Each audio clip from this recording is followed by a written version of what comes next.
Hi everybody, this is lesson 1 on solubility.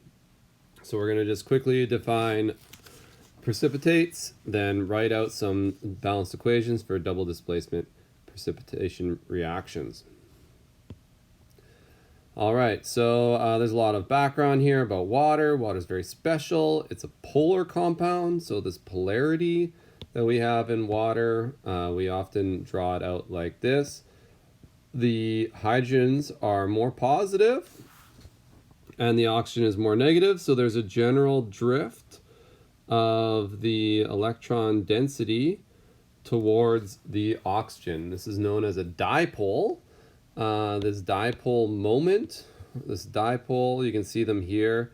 There's a positive and a negative aspect here, a partial dipole, partial positive and negative charge because of the difference in electronegativity that we talked about in our very first unit. So add those two together and we end up with a dipole moment like this. This is what we call a polar compound. It has a partial negative charge at one end and a partial positive charge at the other end. This means that the negative charge can attract positive ions, the positive part can attract negative ions.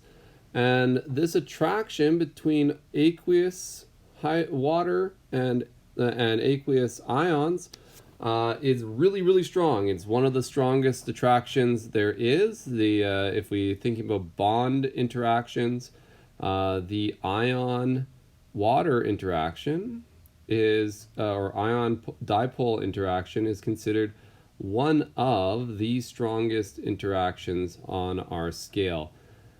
It is, in fact, in a lot of times, it's stronger than a basic ion-ion interaction, because in something like sodium chloride, where we have sodiums which are positively charged, so they're small, and then these chlorines that are negatively charged, and then there's a positive sodium here, and then you've got another negatively charged chlorine, a little sodium down here, and a big chlorine. Well, sure, you do get a nice, beautiful little attraction between the sodiums and the chlorines in this crystal structure, the salt, but does anybody see it?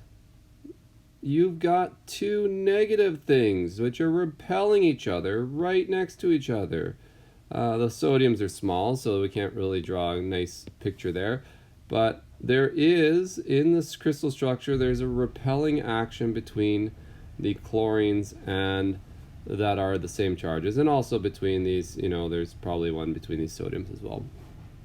So, if you dissolve these things, you take a chlorine like this, big old fat chlorine here, and you now dissolve it with water, well, the water actually forms a nice shell around it, and the amount of water compared to the amount of chlorines is, it's almost a negligible amount of chlorine. So the chance of two chlorines bouncing into each other is very low. So these little dipole moments here, they're pointed backwards, the little positive ends towards the chlorine, and this causes a much more stable situation. You have the chlorine is still stabilized by the dipole moments of these various waters. We can do the same thing with the sodium. We could have a little sodium positive. We got to draw a little smaller. Remember, it's missing electrons, so it's much smaller. And we could put some waters next to it like this. And so in this case, the sodiums are very far away from each other. The chlorines are very far away from each other. It is a much more stable situation, and so, or at least for many compounds. Now, are there compounds that don't like to be dissolved? Yeah, of course. And the stronger the interaction between the two halves of the ion, the harder it is to dissolve them. So maybe not magnesium chloride, for example. Magnesium chloride is pretty soluble, but notice this +2 on magnesium. If you tried to dissolve magnesium oxide, well, magnesium oxide would be a +2 and a -2. Thinking about our Coulomb's law, this is a very strong attraction. And in fact, this attraction is much harder to balance with water because the waters are really, only partial charges. So here we have a very strong, very strong Coulomb attraction. a very strong ion-ion attraction between them, and the solubility of magnesium oxide is very low. Anyways, I'm getting distracted. Let's carry on. Here we're talking about dissociation. We're going to start this unit off by assuming that compounds will dissociate into their respective ions. You can look at an ion chart to figure this out, or you can look at the stoichiometry of the compounds, or fall back on something you might have learned in a previous unit. But based on most common ions, here we have potassium chloride. Potassium's a row 1, chloride's the second last row, the halides. So potassium has a +1 charge, and chlorine has a -1 charge. And so during dissociation, the potassium will separate into potassium aqueous, and chlorine will separate into chlorine aqueous. And this is what we're trying to think about. We're trying to think about, this is that picture. This is what aqueous means.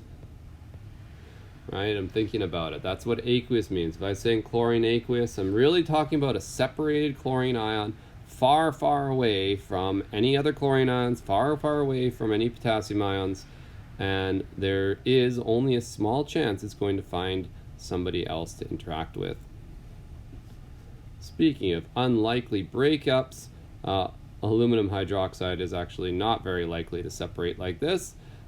This is kind of a lie, but oh well. Anyways, I'm getting distracted by these things. Even lead chloride has a very strong attraction. Lead is a pretty strong contender. But anyways, we can look at these. We have aluminum hydroxide here. There's a little 3 down there that tells you there's 3 hydroxides. So if there's true complete dissociation, the aluminum would be separated. It would have to have a 3+ charge because it takes on 3 of these hydroxides. Each one of the hydroxides has a negative charge. Okay, so speaking of strong attractions, precipitates are when this goes the other way. When you have ions in a solution, so here we have an example with some silver ions in silver and nitrate ions in orange. These two ions, the Coulomb attraction between the lattice attraction between the silver and the nitrate is fairly weak compared to the dissolved attraction. So when we put silver nitrate into a solution, it dissolves very easily. Same thing with sodium chloride. Sodium chloride, the attraction between the sodium and the chlorine is not nearly as strong as the sodium with water or the chlorine with water. So we put them in the solution, we get 2 solutions of ions. But if these ion mixtures are mixed together, it turns out that silver and chlorine have a very strong attraction. So there's a strong ionic bond potential here. We will get some energy back into some energy will be released likely in this case. We'll be releasing energy if we can get silver and chlorine together. This is a much more stable state than having them separated. So the silver chloride compared to silver in solution and chlorine in solution is much more stable. And so because of the stability, the solution will drift towards a position where you have AgCl as a solid, and that solid will just sit on the bottom of your container. So here we can see they mentioned the force of attraction between the silver and chloride is stronger than the force keeping them in solution. This force keeping them in the solution, this is called solvation energy. So the lattice energy of a solid, is much stronger, or has a higher potential, or no, potential is probably the wrong word. You will get some enthalpy change if you can attract them together and stick them together and use that lattice energy. Any ions that don't do anything, so notice all these blue and orange guys, these are called the spectators. They can be even removed from your chemical reaction later on. Here are some solubility rules. If you can memorize these rules, life will be much easier. Sometimes you'll get a little table of rules on some of your cheat sheets, and we can see those in class if you like. Other times you'll see these rules in your KSP, which is the later part of this unit. And here's 2 more rules here. Okay, notice that insoluble compounds tend to have higher charges. When I see a higher charge, I start to assume that there's going to be some insolubility here. This is hydroxides, this doesn't really count, but you can see here the phosphates, the carbonates, these ones can be much more likely to be insoluble, and that's because the dissolving action is trying to overcome the force of attraction, and the force of attraction increases with charge. That's that whole Coulomb law I keep telling you have to pay attention to. Some sort of K here. So force is equal to the product of the charges. So in this case, a -2, twice the charge of a hydroxide, divided by the size. And so size is also going to be important. And we'll see that as well in some of these cases.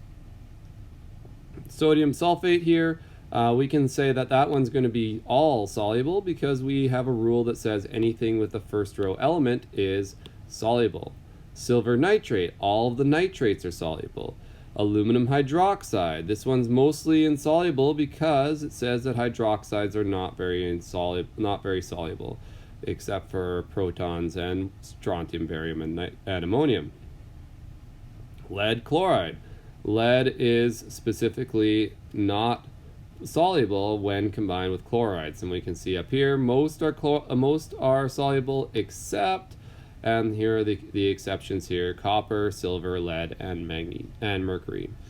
So halides are mostly soluble except in certain cases. Potassium bromide, all of the first row elements are soluble. Magnesium chloride, almost all the halides are soluble except for those small group of non-soluble ones. And then iron chloride is not one of the exceptions either, so it's also soluble.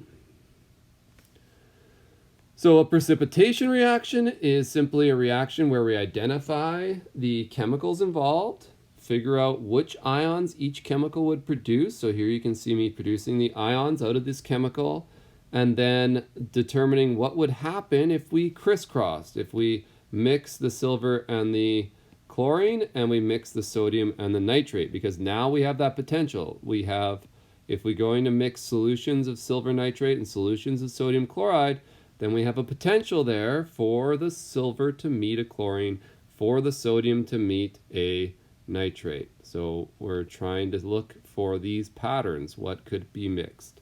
And when we check that out, we realize that one of those two is an insoluble compound. And so we have a chemical reaction happening. If both compounds were soluble, then we would not have a chemical reaction. That's just the way it works. So if I take, for example, sodium chloride and potassium bromide, I can mix those together. There's no precipitates there. There's no insoluble compounds. And so we have no reaction. It's just now a solution that has both potassium and sodium and chlorine and bromine floating around in it. Okay, back to this question. We can write out a double displacement reaction. So this is our 2 times displacement reaction over here. And then we are going to use the solubility rules to determine that this one is solid. And we can even reduce this chemical reaction. And I sort of jumped ahead a little bit. We can take this apart. Let's break these apart just to be for prosperity here.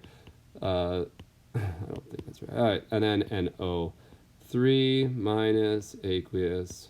So each of these elements, or each of these ions, can separate out in the aqueous form. And then we can see that on the other side, we know that AgCl stays together, so it is not separated, it is a solid. But anything that's aqueous, such as the sodium and the nitrate, those stay aqueous. And then going through that, we can see that, in fact, we have some things that are the same on both sides. NO3, NO3, Na, Na. So we end up with a overall net reaction. This is our net reaction of silver ions and chlorine ions being added together to make silver chloride. And this can be sometimes useful because we might be concerned about concentrations and things like that, or moles, etc. The two ions that do nothing, these are our spectator ions.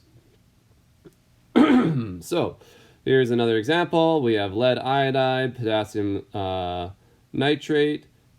The lead iodide, we can see, is this time is going to be our solid precipitate. So another shorthand is PPT for precipitate, and it's balanced out already. And I've indicated this precipitate with the solid notation. Notice this notation should be on the line. It should not be shrunk and subscripted. That is a fallacy that you see on some websites and also some worksheets even. It's actually not how we're supposed to write them. So here's another example, and we just keep working through. We look for those combos that are occurring that are insoluble. And that is pretty much it for this first unit. Separate the ions, determine if any of the combinations will work out to be insoluble, and then rewrite your equation with the solid compound. Here we have one that has no reaction here, and you can see that I determined that this and this were both aqueous, and so there's no reaction. Here we have our solid precipitate in this one because there is a reaction. Here's another precipitate, etc. Okay, we'll see you next time.